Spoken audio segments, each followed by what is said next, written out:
kitchen, we had these big number 10 cans of vegetables, really heavy. I was moving them all, big stacks of them. I threw something out in my hip, my back. I couldn't even walk. But I called Clive over, and he relieved my pain, and my day was better because of Clive. That's the kind of person he was, and he was always there for you.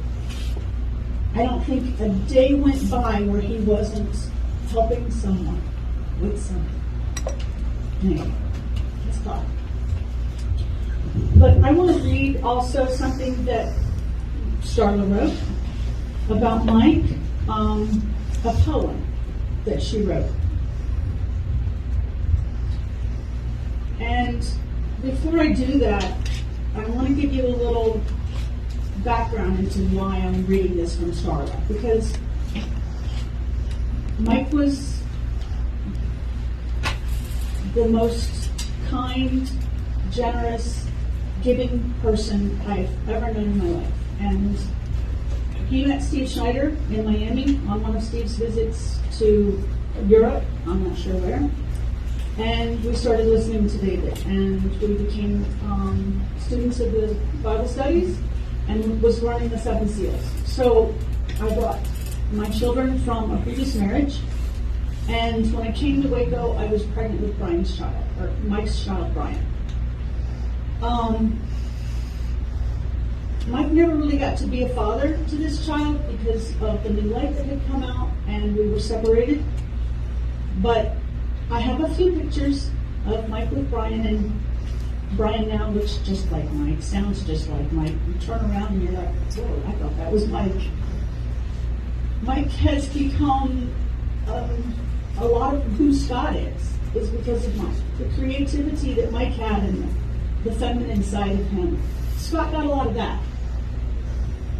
So, losing Mike, I knew Mike was gone when I heard a radio report that 3 men left Mount Carmel, guns a-blazing is what they said. I'm like, no, he wasn't in Mount Carmel. He was trying to get in Mount Carmel. And one was shot and killed, one got away, and one was arrested. And immediately I knew which one was which.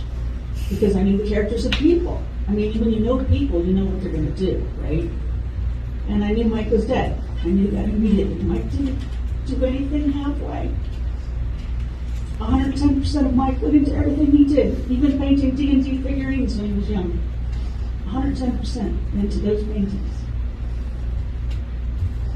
So, when Mike died, my first words were, I knew he'd lead me to heaven.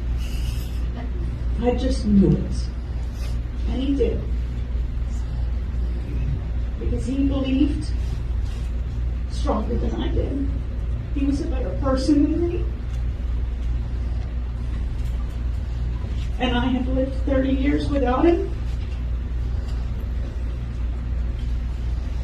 But I will never let my greed overtake my love for his sacrifice.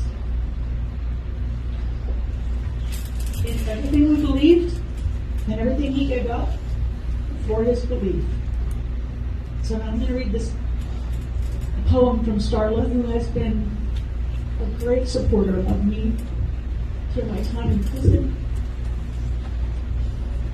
and these last 30 years. She's just always been there for me. And we talked about Mike, and she got to know Mike through me. So here's her poem. Dear Mike, I never got the chance to meet you, don't you see? Through family and friends, I feel like I know thee.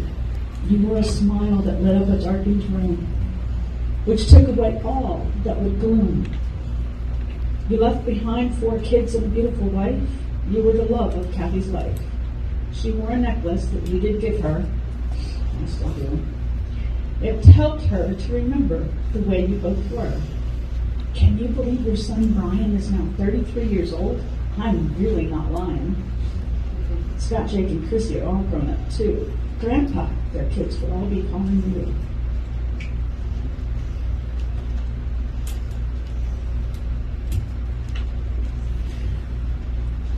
sent Kathy a happy birthday text on your birthday, June 12th.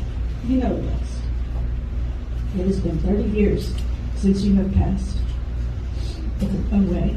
Your great myrtle tree in the wind does sway. And what was really your crime that day you died? We do know that the media really, really lied. What you were trying to do was get back to your house so you could be with your kids and your spouse. So Mike, out of tragedy comes something good. So many people know you that never really could. God, who sits on a throne with a book in his hand, can now tell of your story throughout the land. We miss you.